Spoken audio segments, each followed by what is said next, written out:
ஓம் சாந்தி. நம்ம பாபாவுடைய நெருக்கத்தில் போகணும், பாபா கூடயே வாழணும் அப்படின்னு பாபா முரளியில் நிறைய வாட்டி சொல்லியிருக்காரு. பட் அது ரியாலிட்டியில் எவ்வளோ பர்சன்டேஜ் நம்ம எல்லோரும் ஃபாலோ பண்ணுறோம் அப்படிங்கிறது கொஷின் மார்க் தான். ஏன் அப்படின்னா, இன்னமும் என்னையும் உட்பட தான் நான் சொல்கிறேன், பட் சில பேர் அப்படி இருக்க மாட்டீங்க, ஐம் சாரி. பட் எல்லாருமே மோஸ்ட்டாக பகவானாக தான் அவர் இன்னமும் பார்க்குறோம். ஒரு அப்பாவாக பார்க்குறது கிடையாது. ஒரு லௌகீக தந்தைக்கிட்ட நம்ம எப்படி பேசுகிறோம், எப்படி பழகிறோம், சிவபாபா கிட்ட நம்ம எப்படி பேசுகிறோம், எப்படி பழகிறோம் அப்படிங்கிறது நீங்கள் சும்மா சென்சஸ் எடுத்து பாருங்கள். பட் சில மகாரதிகள் பக்காவாக இருப்பாங்க, நான் அவங்கள சொல்லலை. பட் சில டைமில் ஹைப்பில் பாபா கிட்டே போகிறதும், சில டைமில் லோவாக ஃபீல் பண்ணுறதும் நிறைய பேர் இருக்கும் இல்லையா? எனக்குமே அந்த மாதிரி தான். ஸோ முயற்சி பண்ணிகிட்ருக்கோம். பட் சம்டைம் அந்த அனுபவம் நமக்கு கிடைக்குது இல்லையா? ஸோ ஒரு சில டைம் நம்ம ரொம்ப எக்ஸ்ட்ரீம் ஹாப்பியாக இருப்போம். பாபா கிட்ட அவ்வளோ சந்தோஷமாக இருக்கிறத வச்சு தான் நம்ம இந்த கிளாஸ்லாம் எடுக்கிறோம் இல்லையா? அனுபவமே இல்லாமல் எப்படி கிளாஸே எடுக்கவே முடியாது, அதுதான் உண்மை. ஆனால் சில பேர் அனுபவம் இல்லாமல் கூட பக்தர்கள், சிவன் பக்தர்கள் கிளாஸ் எடுக்கிறாங்க. அதெல்லாம் கேட்குறவங்களுக்கு பிடிக்கவே பிடிக்காது. என்னடா இது அப்படிங்கிற ஒரு டெஃபினிஷன் மாதிரி, இல்லை ஒரு ரோபோ மாதிரி தான் இருக்கும். அப்படி நான் என்னை பொறுத்த வரைக்கும் அனுபவமாக பேசணும், இல்லைனா பேசக்கூடாது. அந்த ஆடியோ பிடிச்சா ஆடியோ நான் ரெக்கார்ட் பண்ணுவேன், மூடு இல்லை அப்படின்னா ஆடியோ ரெக்கார்ட் பண்ணவே மாட்டேன். ஏன்னா கேட்குறவங்களுக்கு அது உயிரோட்டமாக இருக்கணும். சும்மா நம்ம ஞானம் சொல்கிறது பெரிய விஷயம் கிடையாது, அதை அனுபவமாக சொல்லணும். அதை மற்றவங்களும் அதை எக்ஸ்பீரியன்ஸ் பண்ணணுன்னு தான் நம்ம ஹாப்பியாக சொல்கிறது உண்டு, கரெக்டுங்களா? ஸோ அதனால தான் சம்டைம் டிலே ஆகுது கிளாஸு. ஓம் சாந்தி. ஸோ இப்போ நம்ம டாபிக் உள்ள போகலாம். அது என்ன அப்படின்னா, இப்போ பாபா எப்படி ருசித்து அனுபவம் ரீதியாக நம்ம வாழணும். இப்போது நமக்கு ஆப்போசிட்டில் நம்ம ஹஸ்பண்டோ இல்லை நம்ம ஒய்ஃபோ இல்லை லவ்வர், காதலன் காதலி இருக்காங்கன்னா நமக்கு ஒரு வெக்கம் வரும், ஒரு பவ்யம் வரும், ஒரு உணர்வு வரும். அவங்க நம்மளை பார்க்குறாங்க. இது லௌகீக காதல், கலியுக வாழ்க்கை ஸ்டைல். இப்போது பாபாவோட வாழ்க்கையில் பாபா என்னை பார்க்குறாரு, நான் அவரை பார்க்குறேன், அவர் என் கூட பேசுகிறாரு, அவர் எனக்கு லெட்டர் எழுதுகிறாரு, நான் அவருக்கு லெட்டர் எழுதுகிறேன் அப்படிங்கிற உணர்வு எவ்வளோ தூரம் நம்ம வந்திருக்கோம். பட் நம்ம கேட்கலாம், பகவான் அப்படிலாம் பண்ணுவாரான்னு. Yes, of course he will do everything for us. That is call Priyadarshan. அவரை பார்க்கும்போது எனக்குள்ளே அந்த வெக்கம் வரணும், அவர் என்கிட்ட பேசும்போது எனக்குள்ளே பட்டாம்பூச்சி பறக்கணும், அவர் என் பக்கத்தில் உட்காரும் போது அந்த வெக்கம் எனக்குள்ளே வரணும். பிகாஸ் நான் ஒரு பார்வதி, நான் ஒரு பெண். அந்த பெண்ணாகியனா என் சிவபாபாவுக்கு மட்டும் நான் உண்மையாக இருக்கிறேன்னா செக் பண்ணுங்கள். உண்மையாக இருந்தால் அது வரும். இல்லை சிஸ்டர், நான் தூய்மையாக தான் இருக்கேன், உண்மையாக தான் இருக்கேன், ஆனால் எனக்கு வரல, அப்படி கிடையாது. மற்ற விகாரங்கள் இருந்தாலும் வராது. அந்த ஒரு ஹாப்பினஸ். ஒரு பாட்டு கேட்குறோம் அப்படின்னா, பிரியதர்ஷினிங்கிற அந்த உணர்வுலேருந்து அந்த பாட்டு என் காதில் உழுதா, இல்லை அது ஏதோ தானும் பாடுது, நான் கேட்குறேன். நான் பாபாவோட சேவை செய்யும் போது என் காதலன் வீட்டுக்கு நான் போயிருக்கேன். இப்போதைக்கு என் காதலன் என்ன வெளிப்படுத்தலை, நான் தான் காதலி, நான் தான் ஒய்ஃபுன்னு. ஸோ அங்கே மாமியார், நாத்தனார் இவங்கெல்லாம் சேவாதாரி குரூப்ஸில் நம்ம லிஸ்ட்டில் வச்சுக்கலாம். அவங்க நம்மளை ஏதாவது சொல்லலாம், இல்லை நம்ம கூட வாக்குவாதம் பண்ணலாம், வாட் எவர், இட்ஸ் ஓகே. என் காதலன் வீட்டுக்கு நான் ஃபங்க்ஷன் போயிருக்கேன், மகா சிவராத்திரி அப்போது, இல்லை ஏதோ ஒரு படவலுக்கு அப்போது.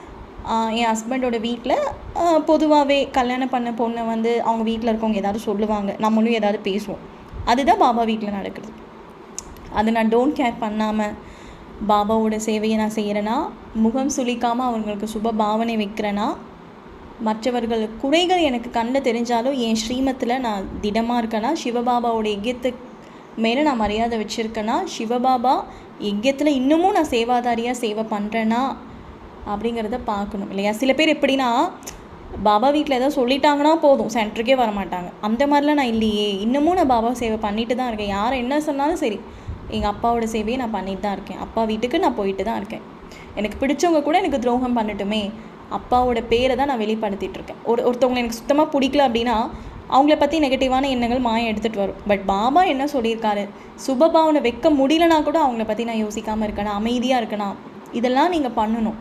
இவ்வளோ விஷயமும் ஒரு காதலனுக்காக ஒரு காதலி ஏங்கி தவிச்சு பண்ணணும். அது எதுக்காக அப்படின்னா, அவரோட பார்வை என் மேலே விழாதா? ஏன்ப்பா பாபா முரளியில் சொல்கிறாரு, எனக்கு எல்லாரும் முக்கியம்தான், எல்லாரும் என் இதயத்தில் தான் இருக்கீங்கன்னு சொல்கிறாரு. அது ஒரு ஃபார்மாலிட்டிக்கு தான் சொல்கிறாரு. உண்மையிலேயே அவரோட இதயத்தில் எத்தனை பேர் இருக்கோம்? நான் இருக்கேன்னா, நீங்கள் இருக்கீங்களான்னு சிவனுக்கும் தெரியும். சிவனுக்கு நல்லாவே தெரியும். பட் நமக்கும் ஆள் மனசுக்கு தெரியும். கான்ஷியஸ்க்கு தெரியாது, சப்கான்ஷியஸ்க்கு நல்லாவே தெரியும். பாபா என்னை பார்க்கும்போது அந்த ஒரு வெக்கம், பாபா என் கூட பேசும்போது அந்த பட்டர்ஃப்ளை, சிவபாபா ஒரு அப்பாவாக பேசும்போது ஒரு கெத்து. இன்னைக்கு கூட பாபா முரளியில் சொன்னாரே, பாபானா உயர்ந்ததிலும் உயர்ந்தவர், கடவுளே என் கூட இருக்காருங்க. அந்த ஒரு சுத்தமான அகங்காரம், அந்த ஹை பர்சனாலிட்டி, அந்த ஸ்டேட்டஸ், இதெல்லாம் ஏன் வரவே மாட்டேங்குது? Question mark. ஏன் வரலை? Question mark. சும்மா பாபாவை நம்ம நினைக்கிறோம், கிடையாது. அவர் நம்ம கூட பேசுவார், ஏன் பேச மாட்டேங்கிறாரு? நம்ம கேட்டால் ஏதோ ஒரு உதவி பண்ணணும், ஏன் பண்ண மாட்டேங்கிறாரு? ஒருத்தர் பக்கத்தில் உட்காந்துட்டு இருந்தால் எப்படி இருக்கணும்? அந்த காதலன் ஒரு பார்க்கில் உட்காந்துட்டு இருப்பாங்க, காதலி, அப்போ எப்படி இருக்கணும்? அந்த மாதிரி ஏன் இல்லை? Question mark. இல்லை, இருக்க மாட்டேங்குது. அப்பப்போ தான் சில பேருக்கு இருக்குது, சில பேருக்கு சுத்தமாக அந்த அனுபவமே இருக்காது. சில பேர் இப்போ அனுபவிச்சுட்டு இருப்பீங்க. நான் சொல்லும் போது 3 கேட்டகரியிலையுமே இருக்கும். இதில் யார் எந்த கேட்டகரினா அவங்க ஆள் மனசுக்கும் தான் பாபாவுக்கும் தான் தெரியும். இப்போ சொல்கிறேன் பாருங்கள், ஏன் இருக்க மாட்டேங்குது அப்படின்னா, அதுக்கு அவ்வளோ தூய்மையாக இருக்கணும், பரம பவித்திரமாக இருக்கணும். மற்றவர்களின் குறைகளை நாம் பார்த்தாலும், நமக்கு துரோகம் செய்தாலும் திருப்பி அவங்க மேலே நம்ம சுப பாவனை வைக்கணும். மற்றவர்கள்கிட்ட நாம் ஞான உரையாடல் பண்ணணும், பாபா வீட்டை பற்றி பேசணும், பாபாவை பற்றி பேசணும் இல்லையா? கலியுக வாழ்க்கையில் இன்ட்ரெஸ்ட் இருக்கக்கூடாது. பேசும்போது கலியுக ஆத்மா கிட்ட கூட பாசிட்டிவாக பேசணும். இதை தாண்டி அமிர்த வேலை யோகா, முரளி படிக்கிறது, பாபா சென்டர் போகிறது, பாபா சேவை செய்கிறது. சேவைக்கான வாய்ப்பே கிடைக்கலன்னா சொல்லவே முடியாது. வீட்டில் உட்காந்துட்டே நம்ம யூடியூப்பில் மனசாக சேவை பண்ணலாம், சரிங்களா? ஃபேஸ்புக்கில் பண்ணலாம், ட்விட்டரில் பண்ணலாம். இதோ ஒரு சேவை, பாபாவோட சேவை.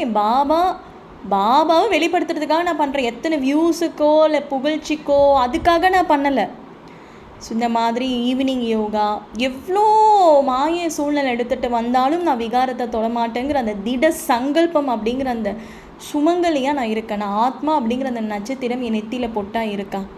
என் கணவனை தவிர எந்த ஒரு விஷயத்தையும் நான் அதிகமாக நேசிக்க மாட்டேன். அது வேலையாக இருந்தாலும் சரி, இல்லை அம்மா அப்பாவாக இருந்தாலும் சரி, என் கணவனாக இருந்தாலும் சரி, ஏன் நான் போடுற ஸ்லிப்பராக இருந்தால் கூட சரி, ஹேண்ட்பேக்காக இருந்தாலும் சரி, காராக இருந்தாலும் சரி, எதையுமே நான் நேசிக்க மாட்டேன். சிவனுக்கு மீதி அளவுக்கு அதிகமாக என் பிரியதர்ஷனுக்காக இதெல்லாம் ஒவ்வொரு விஷயம் இதெல்லாம் நம்ம ஏன் பண்ணுறோம்? எதுக்கு சிஸ்டர் இதெல்லாம் பண்ணணும்? சும்மா பாபா நினச்சா போதும், கிடையாது. ஏன் அப்படின்னா, இதெல்லாம் நீங்கள் பண்ணும் பொழுது, இதெல்லாம் நீங்கள் செய்யும் பொழுது என் மனசு கேட்கும், இதெல்லாம் நீ ஏன் பண்ணுற இல்லையா? ஒரு மனசு என்ன சொல்லும், சொர்க்கம்லாம் வேண்டாம், அது அடுத்த பிறவி. இப்போ என்ன எனக்கு கிடைக்கிது? பலன் கிடைக்கணும் இல்லையா? இப்போ எனக்கு என்ன கிடைக்கிது? அதான் சொல்கிற பாருங்கள், இப்போ என்ன பலன்? இதெல்லாம் பண்ணுறதுனால என்ன பலன்பா கிடைக்கிது? தாதியும் போயிட்டாங்க, பிரம்ம பாபாவும் இல்லை, சொர்க்கம் அடுத்த பிறவின்றாங்க, எப்போ வரும்னு தெரில. இதெல்லாம் கொஷின் மார்க். நம்ம மனம் என்பது இப்போ என்ன ப்ரெசண்ட்டில் நடக்குதோ அதை தான் விரும்பும், ஃப்யூச்சரை கண்டிப்பாக அது விரும்பாது. So question mark. இதனால் என்ன நடக்கும் அப்படின்னா, பாபா நம்ம கூட பேசுவார். ஒரு காதலன் எப்படி மனித ரூபத்தில் உங்களை ஒவ்வொரு வகையிலும் சந்தோஷப்படுத்துகிறாங்களோ அதே மாதிரி பாபா எல்லாமே பண்ணுவார். ஒரு அப்பாவாக இருந்த ஒரு குழந்தைங்களை எப்படி கண்ணுக்குள்ளே வச்சு பார்த்துப்பாங்களோ, கண்ணுக்குள்ளே வச்சு இப்போ யாரும் பார்த்துக்கிறது இல்லை, பட் ஒரு கை குழந்தைய ஒரு அம்மா அப்பா எப்படி பார்த்துப்பாங்களோ அதே மாதிரி பார்த்துப்பார். ஸோ இந்த அனுபவம் எல்லாமே நமக்கு ரியலிஸ்டிக்காக ஒரு மனிதன் கூட இருக்கிற அனுபவம் பகவான் கிட்ட கிடைக்கணும். அப்போ கிடைக்கும் பொழுது வரக்கூடிய போதைக்கு பேர் தான் ஆன்மீக போதை. அது எக்ஸ்ட்ரீம் லெவலில் போகும்போது தான் அதீந்திரிய சுகம் கிடைக்குது. அது மட்டும் இல்லாமல் பாபா கூட இருக்கும் பொழுது அப்பாங்கிற அந்த ஸ்தானத்தில் அப்போ ஒரு போதை வரும். எங்கள் அப்பா தான் ஜட்ஜு, எங்கள் அப்பா தான் தர்மராஜ், எங்கள் அப்பா தான் சிஇஓ ஆஃப் யூனிவர்ஸ் இல்லையா? அவர் தான் யூனிவர்ஸுக்கே சிஇஓ, பிரபஞ்சத்தின் அதிபதி அப்படிங்கிற இந்த போதெல்லாம் அப்போ தான் வரும். ஸோ நம்ம விகாரத்தை தியாகம் பண்ணி ஸ்ரீமத் படி நடந்தாலே போதும், பாபாவோட அனுபவம் அதிகமாக நமக்கு கிடைக்கும். நம்ம குஷியில் மிதந்துட்டே இருப்போம், மாயா வரதும் தெரியாது, போகிறதும் தெரியாது. பாபாவுக்கு ரொம்ப பிடிச்ச விஷயம் என்ன தெரியுமா? பாபாவுக்கு உண்மையாக இருக்கிறது. நீங்கள் விகாரத்தில் மனதளவில் தெரியாதனமாக தொட்டுட்டிங்கன்னா கூட உடல் அளவில் கிடையாது, மனதளவில் ஃபஸ்ட்டு விகாரம். அண்ட் மற்ற விகாரம் கோவப்பட்டு அதை திட்டிட்டீங்க, நீங்கள் ஒருத்தவங்களுக்கு துரோகம் பண்ணிட்டீங்க, ஸ்ரீமத் படி நடக்கலை, இதெல்லாம் தாண்டி பாபாக்கிட்ட போய் உண்மையாக இருக்கணும். பாபா, நான் இந்த மாதிரி தான் இருக்கேன், எனக்கு பிடிச்சிருக்கு, எனக்கு இந்த விகாரத்தை நானே வெறுக்கணும், நீ சக்தி கொடு பாபா பாபா பாபா. அப்படி பாபாவுக்கு உண்மையாக இருக்கிற குழந்தைங்கள தான் பாபாவுக்கு ரொம்ப பிடிக்கும். நம்மளாம் அந்த விகாரத்தை விடணும், அதுக்கு ஹோம்ஒர்க் பண்ணணும், சரிங்களா? நானாக அந்த விகாரத்தை விடுற வரைக்கும் நீங்கள் அமைதியாலாம் இருக்கக்கூடாது. அந்த விகாரத்தை எனக்கே பிடிக்காம போகணும், அதுவாக நடக்குமா? அதுக்கு ஹோம்ஒர்க் பண்ணணும். ஸோ இந்த மாதிரி விஷயங்கள் நிறைய யோசிச்சு பாபாவுக்கு என்னெல்லாம் பிடிக்கும் அப்படிங்கிறத பார்த்து நம்ம பண்ணும் பொழுது ஹீ கம் நியர் ஹஸ். அவர் நம்ம கூட பேசுவார், பழகுவார், ஜாலியாக இருக்கும். 24 ஹவர்ஸும் இல்லைனா கூட அட்லீஸ்ட் ஒரு நாளைக்கு 4 மணி நேரமாக இருக்கும். மீதி நேரம் you have to practise soul conscious, Baba சேவை செய்கிறது, முரளி படிக்கிறது, இந்த மாதிரி you have to busy in the spiritual activities. 24/7 பாபாவோட அனுபவம் கிடைக்காது யாருக்கும். அட்லீஸ்ட் ஒரு நாளைக்கு 3 மணி நேரம் 2 மணி நேரம் கிடைக்கிறதுக்கு you have to do home work. இந்த ஹோம் ஒர்க்ஸ்லாம் நீங்கள் பண்ணிங்கன்னா உங்களுக்கு கிடைக்கும், இல்லை அப்படின்னா கிடைக்காது. இதை தாண்டி உங்களை ஒருத்தவங்க ரொம்ப மோசமாக ட்ரீட் பண்ணுறாங்க அப்படின்னா அவங்களுக்கும் நீங்கள் சுபபாவனை வச்சிங்கன்னா பாபா வில் கம் நியர். இல்லை ஈகோ காமிச்சிங்கன்னா வராது. இதையும் தாண்டி ஒரு காமமாக ஒருத்தவங்க உங்ககிட்ட பழகுறாங்க அப்படின்னா டெஸ்ட் பேப்பர் பாபா வைப்பார் இல்லையா, அந்த மாதிரி சோல்ஸ் பார்த்து நீங்கள் சஞ்சலமாகாமல் இருக்கும் பொழுது பாபா வில் கம் நியரஸ். அவர் நம்மக்கிட்ட வருவார். ஸோ நிறைய விஷயம் இருக்குப்பா, ஆனால் இது இன்னும் சத்தியமாக சொல்கிற சாதாரண விஷயமே கிடையாது. இப்படி பேசுகிற நான் எப்படி இருக்கேன்னு பாபாவுக்கு எனக்கு தான் தெரியும். ஸோ நான் சத்தியமாக சொல்கிறேன், இது எனக்கு அப்பப்போ இந்த அனுபவம் கிடைக்குது, அதை வச்சு தான் போடுறேன். பட் நானே 150 தான் அனுபவிச்சிருக்கேன், இன்னும் 50லாம் அனுபவிக்கணும் இல்லையா. பாபாவோடையது எல்லாமே இல்லை ரொம்ப ஆசையாக இருந்தது. இதை ரெக்கார்ட் பண்ண ரொம்ப நாளாக நினச்சிட்டு இருந்தேன். பட் நான் ரொம்ப கம்மியான டைமில் ரெக்கார்ட் பண்ணணும் ஒரு அச்சீவ்மெண்ட்டோடு பண்ணிகிட்ருக்கேன். பார்க்கலாம் 10-12 மினிட்ஸ் போதும் அப்படின்னு சொல்லிட்டு. நிறைய பேர் கேட்குறாங்க மனசால், கொஞ்சம் கம்மியாக தான் நாங்கள் டெய்லியும் கேட்போமே அப்படின்னு சொல்லிட்டு. அது எனக்கு ரீச் ஆகிடுச்சு. சரிப்பா, ஓம் சாந்தி. ஸோ தினமும் இல்லைனா கூட வாரத்தில் 3 நாள் நம்ம கண்டிப்பாக கிளாஸ் எடுக்கிறோம். ஸோ நமக்கு தெரிஞ்ச ஆத்மாக்கள் நிறைய பேர் சொல்கிறாங்க, நிறைய பேர் சொல்ல முடியாது, ஒரு சில பேர் வாட்ஸ்அப்பில் கால், சிஸ்டர் உங்கள் கிளாஸ் ரொம்ப நல்லாயிருக்கு அப்படின்றாங்க. ஸோ அப்போது அது கேட்கும்போது தான் நமக்கே ஒரு பூஸ்ட் வருது. ஓகே, நம்ம வந்து பாபாவோட கருவியாக இருந்து நம்ம சொல்கிறது நிறைய பேர் அதை கேட்குறாங்க, ப்ராக்டிக்கலாக ஃபாலோ பண்ணுறாங்க. அப்படிங்கிறப்போ ஒரு பூஸ்டப் ஆகுது இல்லையா. ஸோ உங்களுக்கு இந்த ஆடியோ பிடிச்சிருந்துச்சுன்னா நீங்கள் வந்து ஷேர் பண்ணுங்கள், கமெண்ட் பண்ணுங்கள், எந்த மாதிரி ஆடியோ வேணும்னு டைப் பண்ணுங்கள், நம்ம நெக்ஸ்ட் இதில் நம்ம போடலாம். ஸோ எனக்கு பொறுத்த வரைக்கும் இதில் என்ன நான் சொல்ல வரேன் அப்படின்னா, பாபாவோடது வாழறது வந்து சகஜமாக இருக்கணும். அது வந்து ஒரு ரோபோ மாதிரி இருக்கக்கூடாது. ஸோ அது ரொம்ப ரியாலிஸ்டிக்காக இருக்கணும். அதுக்கு நிறைய எஃபெக்ட் போடணும். பட் முயற்சி நிறையா வேணும், ஹார்ட் ஒர்க் நிறையா வேணும். இதெல்லாம் இருந்தால் கண்டிப்பாக ரிசல்ட் சக்ஸஸ் தான். இந்த மாதிரி இருக்க குழந்தைங்க தான் 108 மணிமாலையே ஆவாங்க. மீதி பேர்லாம் லைட்டாக அனுபவம் பண்ணிட்டு பிரஜையாக வந்துடுவாங்க. ஸோ பாபாவுக்கு பிடிச்சிருக்கு போல் நம்மளை ரொம்ப, அதனால தான் நமக்காக இந்த ஆடியோ வந்து ரெக்கார்ட் பண்ணியிருக்காரு. ஓம் சாந்தி. தேங்க்யூ பாபா.